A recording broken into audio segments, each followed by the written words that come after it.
Glória a Deus, irmãos. Amém. Aleluia.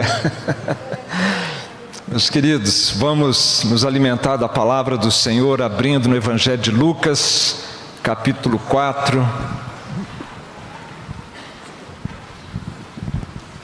Lucas, capítulo 4, versos 16 a 22.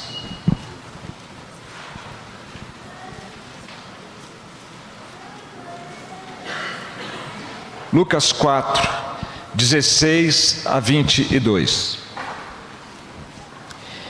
Indo para Nazaré, onde fora criado, entrou num sábado na sinagoga, segundo o seu costume, e levantou-se para ler.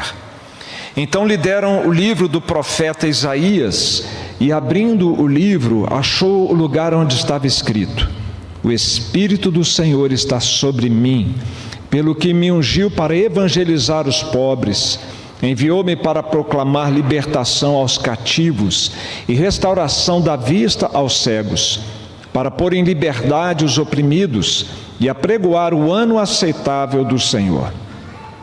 Tendo fechado o livro, devolveu-o ao assistente e sentou-se. E todos na sinagoga tinham os olhos fitos nele.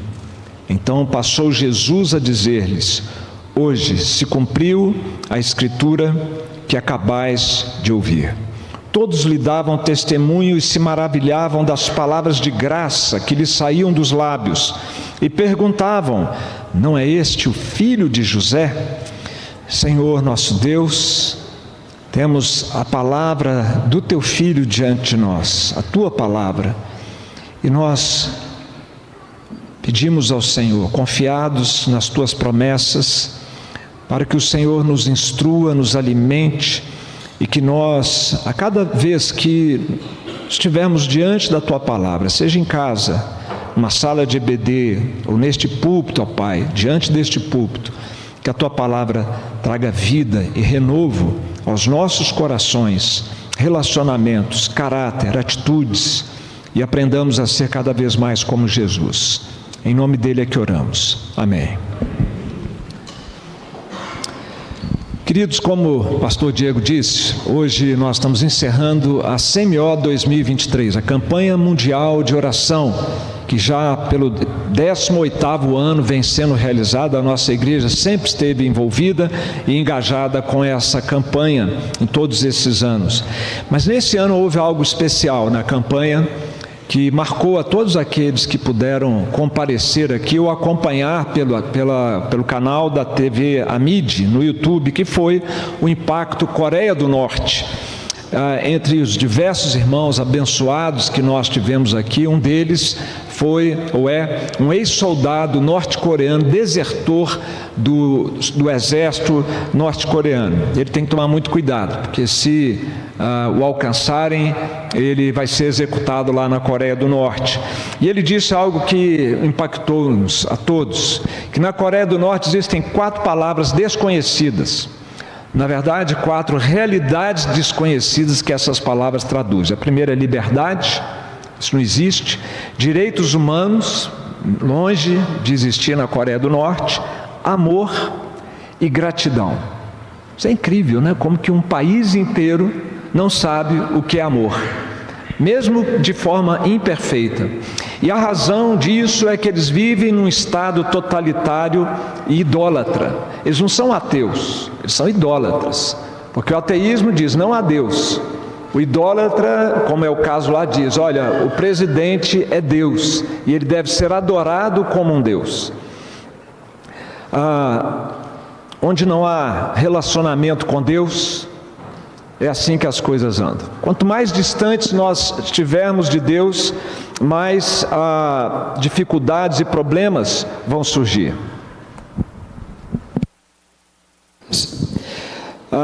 É assim, meus queridos, na Coreia, é assim no Brasil, é assim na vida de cada um de nós. Quanto mais distantes do Senhor, mais vazia é a vida, e aí mais problemas, dificuldades nós vamos experimentar. Mas o triste, meus irmãos, a respeito da Coreia do Norte, é que foi lá na capital da Coreia do Norte onde teve início o grande avivamento coreano.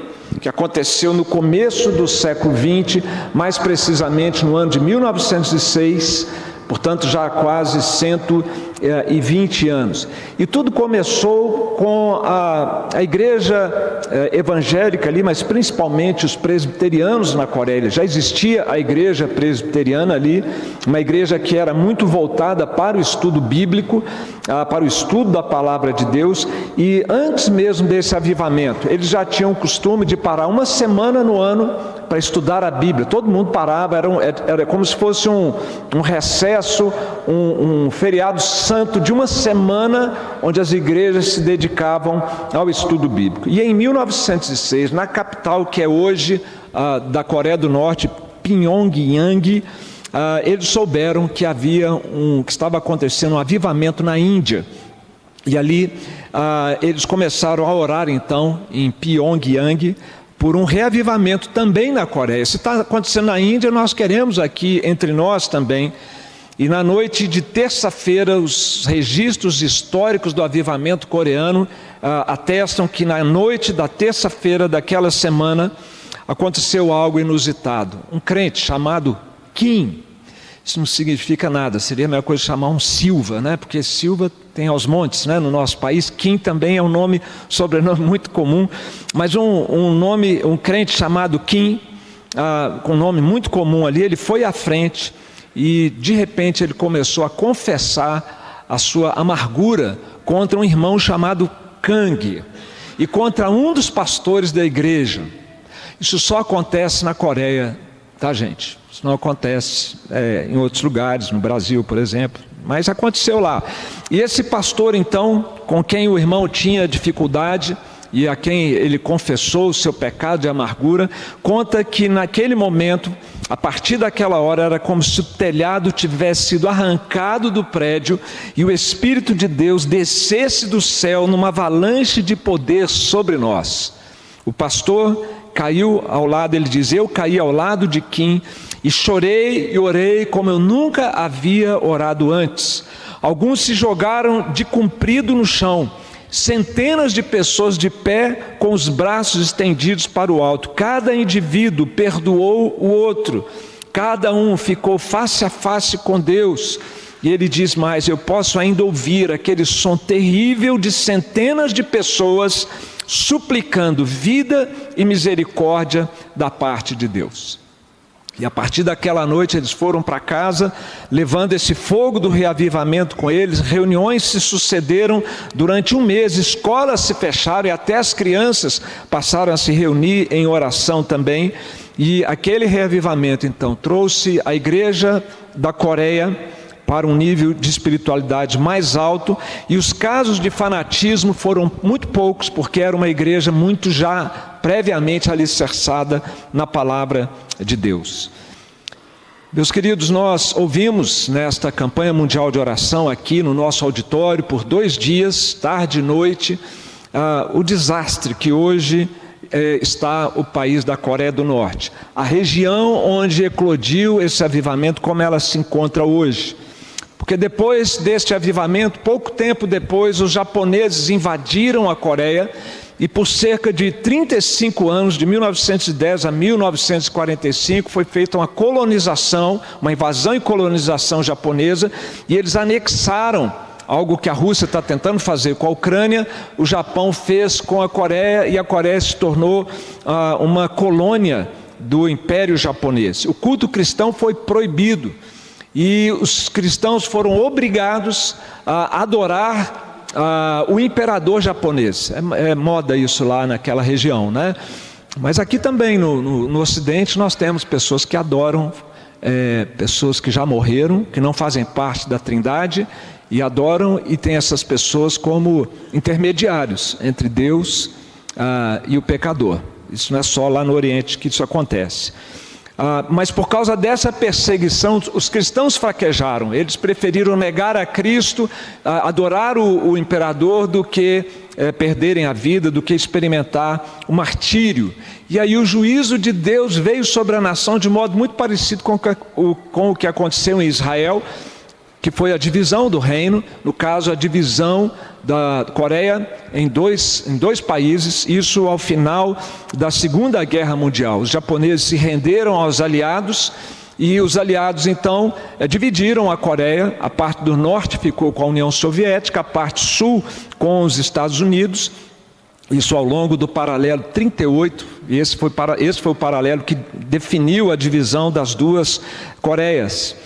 O sul acabou com o apoio dos norte-americanos, a tutela deles, se recuperando economicamente, é uma potência hoje a Coreia do Sul. A igreja é fortíssima ali, 30% da população, de uma população de 52 milhões, são evangélicos. A maior igreja lá é a presbiteriana, em termos numéricos, e é fortíssimo o movimento de oração na Coreia do Sul. As reuniões de oração nas madrugadas são a marca registrada daquela igreja ali, independente se é metodista, batista, assembleiano, presbiteriano, todos eles têm esse costume. Mas na Coreia do Norte, quando a dinastia, da atual dinastia que está no poder, se instalou em 1948 como República Democrática Popular da Coreia, então o cerco se fechou em relação ao cristianismo e a todas as outras religiões. Nós ouvimos aqui que você ter uma Bíblia, se você é um norte-coreano, tiver uma Bíblia na sua casa, você vai experimentar a execução, a pena de morte. E quando a gente participa de cultos tão abençoados como esse, houve um coral com vozes e louvores que enchem o nosso coração. Dá para imaginar então o privilégio que nós temos em comparação com aquilo que eles vivem ali.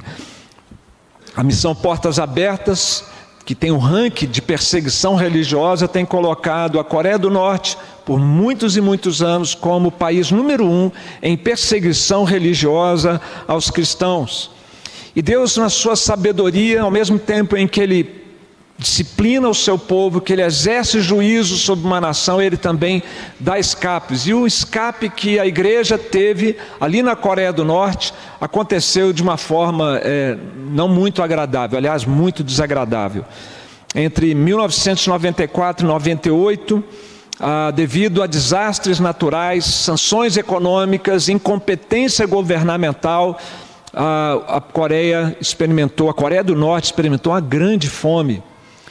3 milhões de pessoas morreram, e no meio daquela confusão toda, gente morrendo para todos os lados, eles começaram então a se dirigir, já que para a Coreia do Sul a fronteira é fortemente vigiada, eles foram para o norte e entraram na China aos milhares. Foi conhecida como a Marcha Árdua, esse é o nome desse momento na história da Coreia do Norte, e ali eles procuraram refúgio e acabaram sendo também maltratados, deportados, muitos deles, traficados, outros tantos, e a situação da Coreia, então, até hoje, da Coreia do Norte até hoje, é muito grande. Nesse período, entre 1994 e 98, quando estava acontecendo essa grande fome, eu tive a oportunidade de ir ao país vizinho, a Coreia do Sul, em 1997, ali nós passamos 15 dias.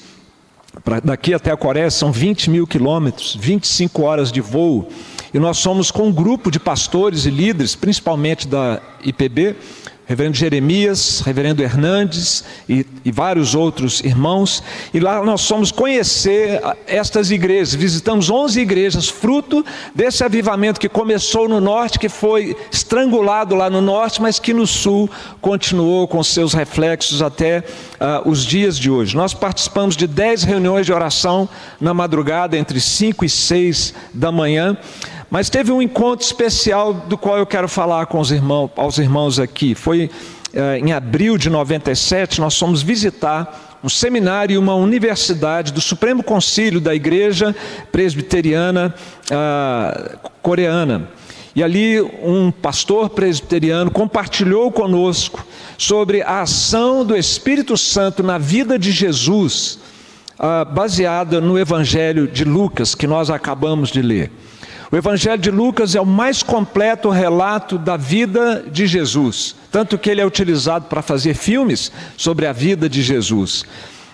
E o tema do Evangelho é Cristo, o Filho do Homem.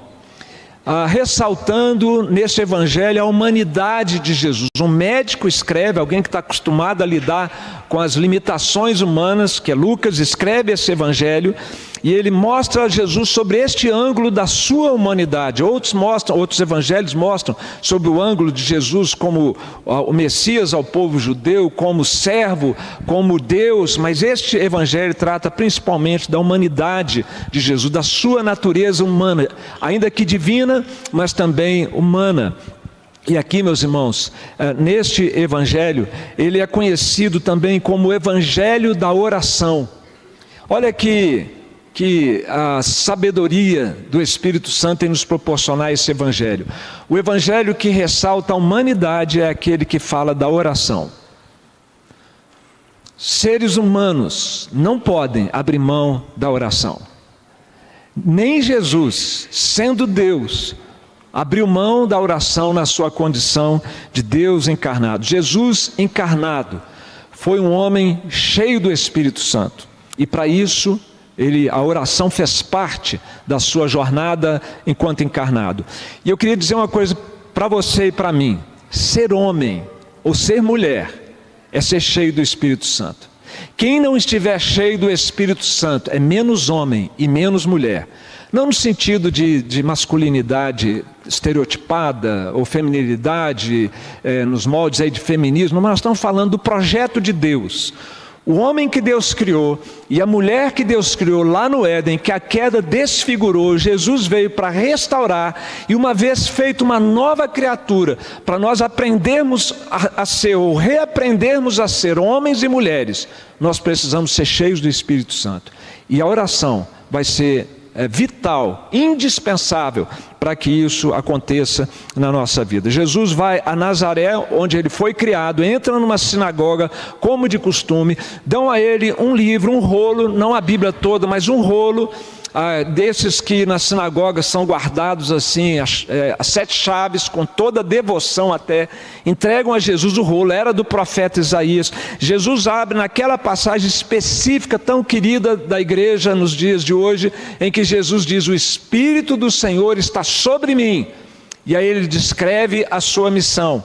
Mas ele não fala da sua missão sem antes falar da capacitação e ação do Espírito Santo nele. E às vezes a gente fica pensando, mas por que Jesus precisava do Espírito Santo? Ele não é Deus também, é um com o Espírito Santo. Nós temos que nos lembrar que Jesus abdicou de fazer uso dos seus poderes divinos, pelo menos parcialmente. Ele se esvaziou e ele se encarnou na forma humana para nos ensinar como seres humanos restaurados por ele devem viver. E devemos viver então como Cristo viveu, cheios do Espírito e na dependência de Deus na oração. A missão de Jesus foi possível porque ele estava cheio do Espírito Santo. E isso, meus irmãos, para isso Jesus orava, porque a oração é relacionamento, não é lista de supermercado para a gente fazer esse pedido. Deus quer que a gente peça, sim, que a gente leve a Ele as nossas necessidades, mas se ficar só nisso, é muito pobre, porque por trás dessa lista de pedidos de oração, nós estamos na verdade em busca de um relacionamento com Deus.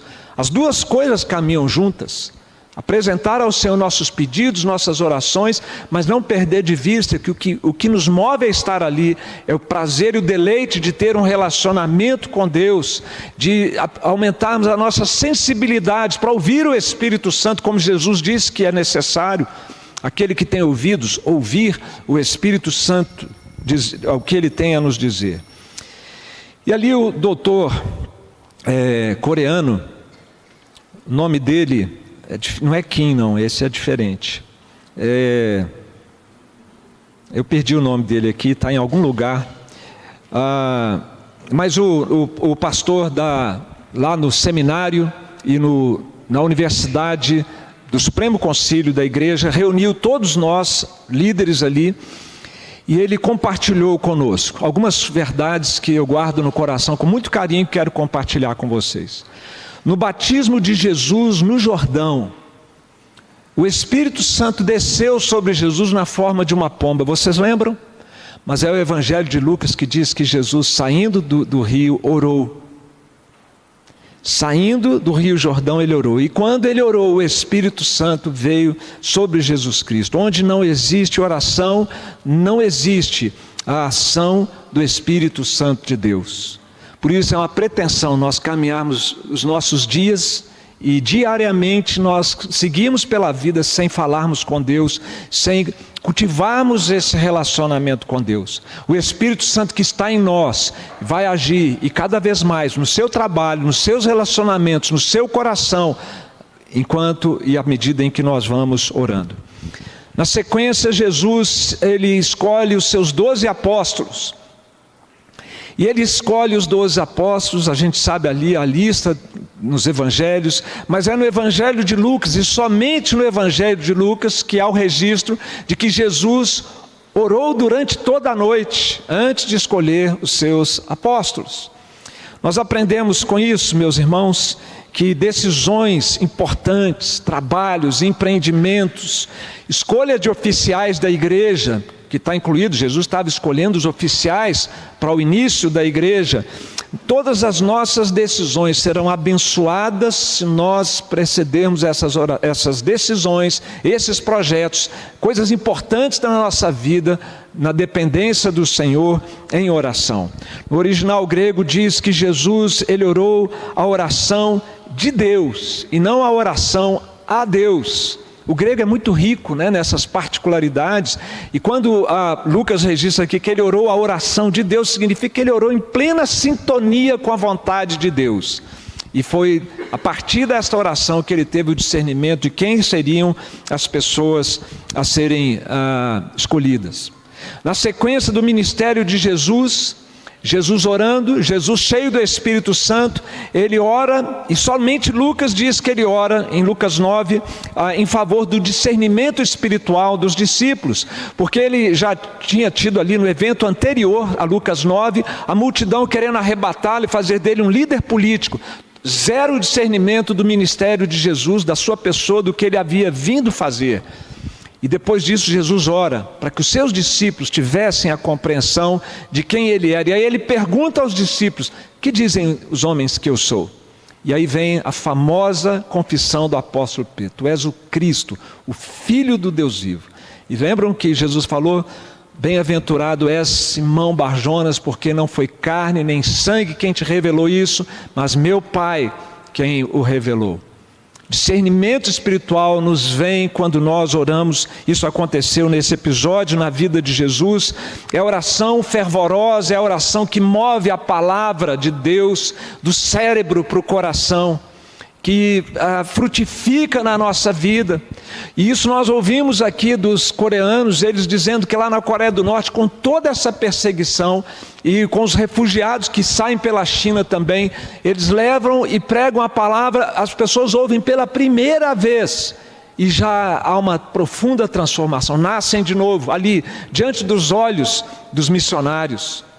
É o poder da palavra de Deus, meus irmãos, mas que deve vir regado, antecipado e preparado pela oração. O Espírito Santo convence mediante as orações do povo de Deus. A mão de Deus se estende, se move através da oração. Esse é o método de Deus agir. Na sequência, Jesus vai ao monte, ainda em Lucas capítulo 9, o monte onde ele é transfigurado. Mateus e Marcos falam deste episódio, mas não dizem o que Lucas diz, que Jesus subiu para quê? Para orar. E Jesus sobe para orar e ele é transfigurado ali diante dos seus discípulos, Pedro, Tiago e João. Ele se encontra com Moisés e Elias, e sabe do que eles conversam? O Evangelho registra, eles conversam sobre a morte de Jesus, sobre o sacrifício dele, toda a dor, todo o sofrimento que ele teria que passar. E aquele encontro tem uma razão de ser. Aquele encontro acontece para confortar o coração de Jesus, encorajar Jesus para que ele seguisse adiante e fosse até a cruz.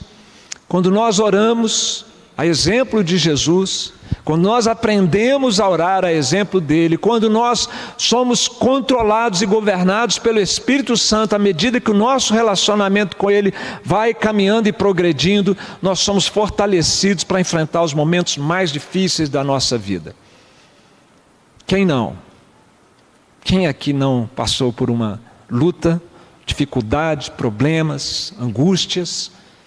E nessa hora nós temos que decidir o que vai acontecer. Ou nós vamos afundar sob o peso dessas provações, ou nós vamos refugiar na presença do Senhor. Em oração e cheios do Espírito, nós vamos ser fortalecidos para romper e atravessar com essas dificuldades. Mas acontece algo mais aqui nesse momento da transfiguração em que Jesus sobe para orar. É que os discípulos estão ali atordoados, o texto diz inclusive que eles estavam sonolentos, e eles estavam então assim meio desnorteados, eles só foram aprender a orar de verdade depois de receberem o Espírito Santo em Atos. E eles então falam: Jesus, vamos fazer 3 tendas aqui, uma para o Senhor, uma para Moisés, uma para Elias. Eles colocam Jesus em pé de igualdade com Moisés e Elias. E naquela hora uma voz do céu se manifesta, o Pai diz: olha, esse é meu Filho amado, a ele ouvi. Nós aprendemos com esse episódio, meus irmãos, que Deus esclareceu para os discípulos a real posição, missão, autoridade do seu Filho. E quando nós enfrentamos, há momentos na nossa vida, todos nós aqui, em que nós seremos criticados, questionados, desafiados naquele papel que Deus nos deu, seja de ser marido, seja de ser esposa, seja de ser o chefe, seja de ser o funcionário, seja de ser um líder de um ministério da igreja, ou mesmo um pastor na igreja. Todos nós em algum momento vamos ser atacados. E nessa hora a vontade que dá na carne é o quê? Contra-atacar, não é? O que Jesus fez? Ele estava ali em oração, cheio do Espírito Santo. Ele não precisou fazer dar uma repreensão nos seus discípulos. Veio do Pai um sinal: olha, ele é diferente, ele é infinitamente superior, é meu filho. E assim, meus irmãos, nós podemos esperar também da parte de Deus. Quando o salmista diz isso: aqueles que me perseguiam ou que me criticavam, enquanto eles faziam isso, eu orava. E nós podemos esperar então, meus irmãos, a exemplo de Jesus, um sinal da parte de Deus, que o próprio Deus vai defender-nos naquilo que Ele nos comissionou, na responsabilidade que Ele nos deu.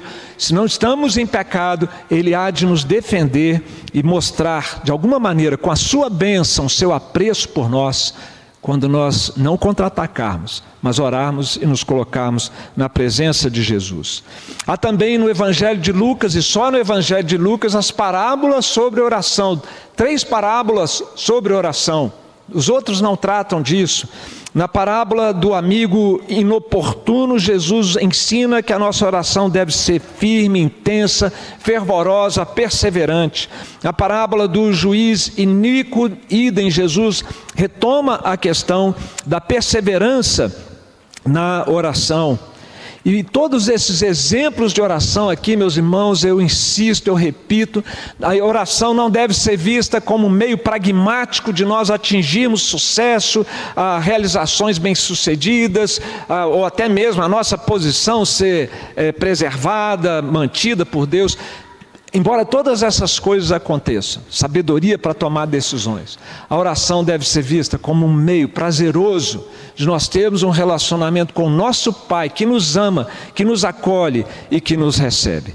Haveria outros exemplos, meus irmãos, que nós poderíamos dar da vida de oração de Jesus, mas eu creio que esses são suficientes para nos ensinar, meus queridos, que Jesus encarnado, Ele foi um homem cheio do Espírito Santo, e Ele ainda é um homem cheio do Espírito Santo. Jesus não se desfez da sua figura humana, Ele é homem-Deus, continua sendo. E nós, para sermos homens, também precisamos ser cheios do Espírito Santo. Para serem mulheres, também precisam ser cheias do Espírito Santo. Homens e mulheres de Deus, homens e mulheres de verdade. Qualquer coisa menos do que isso é um homem ou uma mulher desfigurado pelo pecado, mas Jesus veio para nos restaurar. Por isso, meus queridos, vigiemos e oremos. Deus nos abençoe.